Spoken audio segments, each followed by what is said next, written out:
What's the meaning of blind man's bluff?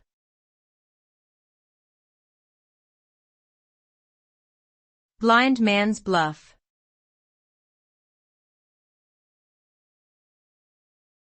Blind man's bluff.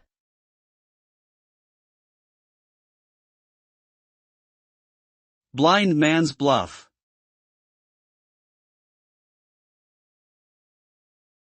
Blind man's bluff.